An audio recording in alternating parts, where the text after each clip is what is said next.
Hey guys, Joe here. Today we're looking at a really special knife from an up-and-coming knife maker, Stockton Jones of Knotty Knives. If you're not familiar with Knotty Knives, he is a small maker out of Utah, and he did an excellent interview with Mr. Knife Guy, fellow YouTuber, as well as knife vendor that is local to him. And so I'm going to link that in the description below if you want to learn more about him and kind of where his company came from. Really cool story.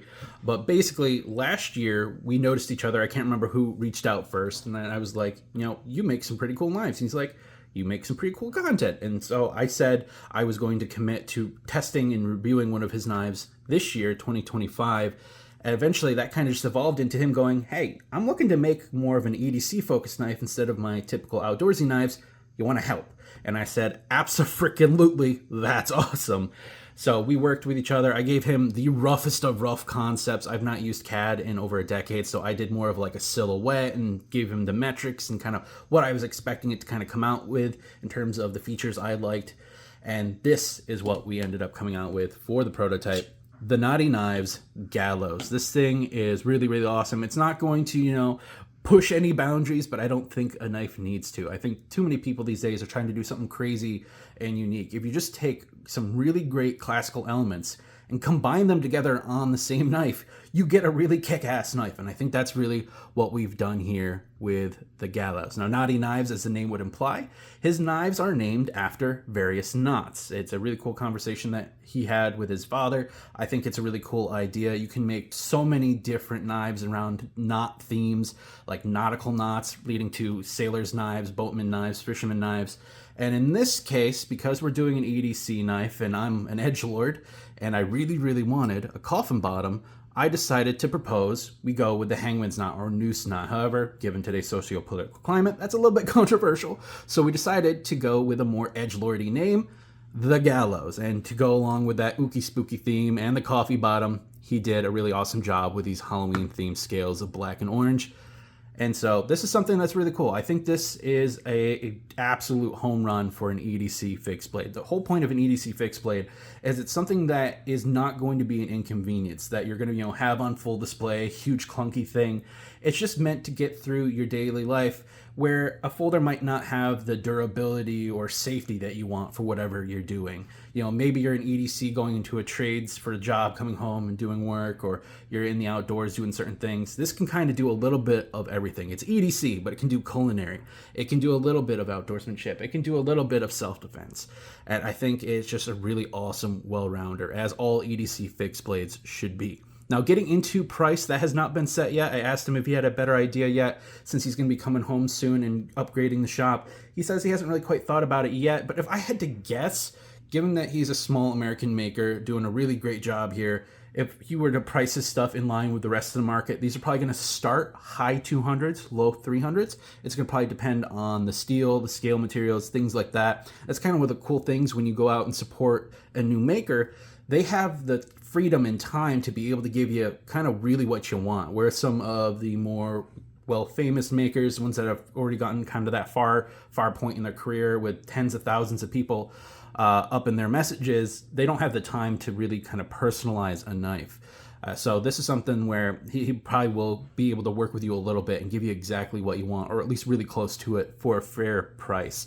And right now he's upgrading his shop so he can do even better quality than he's already doing right here, which is already phenomenal. Now, in terms of sizing, to make an EDC fixed blade, I really wanted it to be concealable, something you could carry horizontal on your belt, something you could carry vertical on your belt, or also drop it into your pocket. So right now we're rocking with just over 7-inch overall length. I think it's like 7¼ inches. We got a 3.5-inch blade, and then like 3.5 plus a little on the handle. It's not quite a 50-50 split. The handle's just a little bit longer. Now, I've got larger than average gloves, and I'm choked up here. I still have room on the bottom to move down, and also we included a lanyard hole. So if you got really big bear paws, you can add a straightforward security lanyard so you could back up, put your pinky in there. Sometimes you might even want to do that, even if you can fit on the handle, if you want to get back for a safer snap cut, depending on what you're working on. And because we went with a coffin bottom with that flat spot there, it's going to really kind of hold in place. As long as you get it nice and tight, it'll stick straight out if that's what you want. or you can leave it loose and allow it to move throughout the handle. Some handles are rounded all the way around, and they just aren't very easy to get to stay snug in that one spot. This flat plateau is pretty good for that. Now, getting into some size comparisons, if I get this guy just right in the middle. Here is one we've talked about before. This is a higher end fixed blade. This is the SVM from Compliance Edge. A little bit bigger than this guy. This is more in line with the Compliance Edge Henchman, which unfortunately I don't have right now, but you can see they are very close. This is an awesome EDC fixed blade, but this is even more compact. And then I've got a blade you probably have not heard before. It doesn't even have a name yet. This is what we're gonna be looking at probably next. This is the Muckbite Unnamed, and it is meant for a very similar purpose, EDC fixed blade. You can see they are very, very in line with each other in terms of overall length. Now we've got the Spyderco PM2. You can see that their blades in terms of cutting edge are very, very similar, but where the Spyderco really becomes big is that lengthy handle. So you're getting what folder guys would consider a full-sized edge, but you're cutting down on weight and the bulk of the knife on the handle, which is really cool. And then I'll bring in this 91mm Victorinox for you classic guys that might be more into a traditional style knife like this. You can see very, very small, very, very compact. And that also carries on to the sheath. If I can get my snaps undone here for the Compliance Edge. Yanni over at Compliance Edge makes some of the slimmest sheaths on the market, and you can see that these are very, very comparable in terms of how slim they are. For a prototype sheath, he absolutely knocked it out of the ballpark. Very, very awesome. And while I've got the sheath here, we can show off that it has a really nice snap, really in there. It does wiggle a little bit just to help it not grind, but there is absolutely no retention issues whatsoever. So this is really, really nice for a prototype that he just banged out really quickly. This is phenomenal. So I'm really, really curious how well they're even going to be able to improve here. It's a prototype, and I've been trying real hard to find faults with it, and I just really can't find any. He did an excellent, excellent job. Now, moving into the actual blade itself, we went with a Spearpoint. I wanted a Spearpoint over a drop point just because I don't think they get enough love these days. They're a really great utility type blade shape.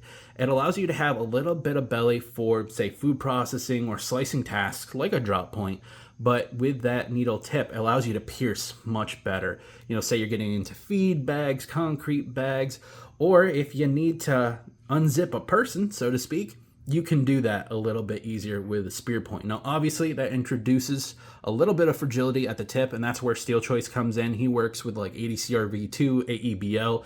Those are some of the toughest steels you can put on a fixed blade. So that's going to reduce the likelihood of busting that tip. But keep in mind, this is an EDC fixed blade. It's not meant for crazy bushcraft or outdoors use, super crazy tactical applications where you might use this as a pry bar. So for its intended purpose, I am not worried about this tip at all. I've been using it, and if not a little bit of abusing it, and I've had absolutely no problem in my stabbing tests and having any issues with that tip getting cracked, bent, or anything like that.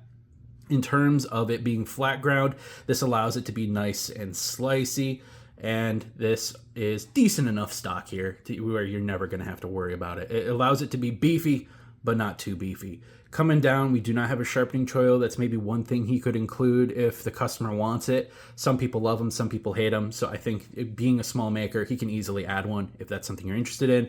We do have a nice guard here. That's my big thing with Spearpoints. If you are going to pierce into something or any real blade shape where you intend to pierce, you need a stopgap. Some makers, for whatever reason, are just allowing it so that if you were to stab with it, especially for some reason in the tactical world, they aren't having guards. I mean, you can slip right up on that blade. That is so stupid. So I really wanted to make sure we had a guard there. Little rough around the tip here. You can maybe smooth that out when he gets into the production models.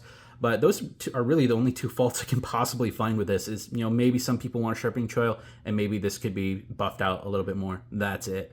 In terms of the handle itself, we wanted to keep it kind of neutral so that you could do it forward grip, reverse grip. You could do it left hand, right hand, didn't matter. And so he has a really nice kind of taper here based on the silhouette I sent him for the blank. It starts out and then it kind of fattens a little bit, so it sits in your hand really, really nice. It really locks in. It's gonna be harder to kind of get this out of your hand if you were in a, say, a disarming type situation. They were trying to wrench the knife away from you. Because it's thinner, you can really, really grab it, and it's still incredibly comfortable. Like if I white knuckle press down on this, it really does not create any serious hot spots whatsoever. And on top of that, you have this really awesome serpentine pattern on the scales. This is smooth G10, but it just locks in so great because of the way he's done that texturing. And with this kind of plain color in terms of like just being a solid, it doesn't show it off as well as some of his other scale options where he has like the duotones. You can see really cool patternization when he does the duotone G10 and kind of, you know, mills that out. It looks absolutely phenomenal. Like he did one with red and black. Absolutely killer. So he can do a lot of cool stuff with this pattern. If you want a solid color, it looks great, but it can even look better if you go with a duotone G10 or some sort of material that has layering to it. Really cool stuff. So overall, I found this to be really comfortable, very functional. Moving down to the end here, we do have a very, very solid kind of hole there, lanyard hole. If you want it, it's there. If you don't want it, you don't have to use it. In terms of the coffin bottom, that isn't just for, you know, the sake of the theme and aesthetic. It actually is pretty functional for keeping a lanyard in place here. It provides a flat spot so you can really, really tuck that in and get it nice and tight if you want to extend the handle. Say if you want a pinky ring to be able to back up for safety's sake for snap cuts. But also it provides a really nice thumb ramp, you can see here, that's not uncomfortable. Some people leave a thumb ramp area for reverse kind of hold, and it's just too sharp. This is really nice and smooth. It kind of goes right with your thumb, but without jabbing you right in the joint like some knives do. It's a really nice, comfortable, round yet still somewhat flat spot to kind of hold it like this and get a really nice secure grip for, you know, your reverse draw kind of needs. So overall, he absolutely killed it with that. And then obviously on this side, it's the same thing, just with black, all black out. And then we have that prototype laser right there. Now getting into the actual carry of this knife, this sheath is super duper awesome. Very slimline. I had him do the holes for my special DCC Mod 4 clip. This is the one that swivels. I prefer these over the standard clips that most people see. You actually have to, I think, buy these specifically from DCC because so many vendors sell the normal ones, but this allows you to adjust it and get it really perfect in your pocket. Love this clip, love this sheath. They work so well together. I'm gonna run in some video to show you how well it conceals under a t-shirt on horizontal. It works great. First, I believe I go with a normal garment clear. So I garment clear with one hand, draw with the other, left and right. And then I do it with just one hand. So say you get disabled, you hurt your hand or something, you gotta cut yourself free, you're able to still be able to get up on your shirt, get a really nice purchase and rip that knife out and get to work, regardless of what hand you're using. And then I'm gonna follow up showing it in my pocket. Now the shirt I was wearing is the same shirt I was wearing with the horizontal. So the garment clear is gonna be a little bit clunky if you don't know with fixed blades. You want a longer draping shirt if you're gonna conceal carry on your belt, but you want kind of a shorter one if you're gonna put it in your pocket so you don't have to mess around so much trying to get it out. But for both horizontal carry on the belt, which is how I typically will carry a fixed blade, or how I've been trying to carry more like this in terms of being in the pocket, it absolutely excelled. Perfectly wonderful in every single way. I've had no complaints in terms of being able to conceal it. Even though I'm in a place where I don't have to conceal, I try to. So every time I've carried it, it's been concealed. No one really notices, no one really cares. It's been great, very comfortable. In fact, a couple times I even forgot I had it on me and almost chucked it into the wash. So it just carries really great. It's a nice lightweight fixed blade. For an EDC fixed blade, this is exactly what you would want to aim for. It's not revolutionary. It's not doing anything super crazy, but it's taking really nice traditional knife elements and bring them all together onto one piece. You got a really nice flat ground spear point that can get work done in the kitchen, package opening, a little bit of outdoors work, gardening work, even a little bit of self-defense. Got a really nice neutral handle without it feeling like a broomstick at the same time. You can use it in any grip you want, any style of carry you want. And being the Gallows, we do have a really awesome coffin bottom, which I do not think gets enough love these days. It's kind of fallen out of fad, and I think we need to bring it back, not just as an edgelord, but as a knife guy. I absolutely love coffin bottoms. It's a really cool, classic style doing the bottom of a handle. Really, really neat and very functional when done correctly, which is what we got right here. So overall, I'm very happy with my testing of this. You can see I've been testing it with different stuff, trying to see how it would tarnish with this type of finish. I actually have to redo the edge because I'm letting it corrode. I gotta at least hone that and strop it up. But this has been an excellent carry. It's still just as sharp as the day it came. He absolutely blew the heat treat out of the water, which is crazy, because his heat treat protocol originally was a little bit, wide. I think within 5 points. I think he said the HRC was 60 to 65, which for some knife snobs, they're gonna crap their pants on that. But his new setup is gonna be way more dialed in. So just intuitively, he was knocking this out of the ballpark. With his new setup, it's going to be crazy to see what he does going forward because of how pinpoint accurate he'll be able to get with the new equipment as he upgrades his stuff. So, Knotty Knives, Stockton Jones, check him out. He is doing some really awesome stuff. Even if you don't like this, he probably makes another knife you'd be really interested in. If you are interested in this, reach out and let him know so he knows to kind of figure out what he wants to prioritize with his new shop once it's all set up. I would highly recommend at least giving one of these a try. Is something I'm very happy to be able to have helped with.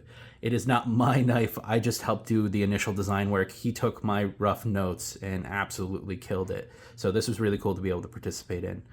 If you got any comments, questions, and concerns, let me know down below. Again, I'm going to link to the video kind of where Stockton did the interview with Mr. Knife Guy. I'm going to link to his website, all that stuff. I don't get any commissions from this. It's just a knife maker and a knife guy coming together to make something really awesome, and I'm very proud of it.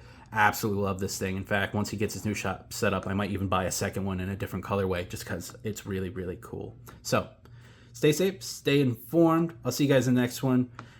Be sure to support a small knife maker. These guys absolutely love seeing you guys, drool over this knife on my Instagram. Stuff like that, those comments, that initial support wave, that really helps make them, go forward. They got to confirm that this is the right path for them, and you guys have done a really great job, making sure he knows this is a pretty cool knife. So keep it up. See you in the next one, guys. Toodles.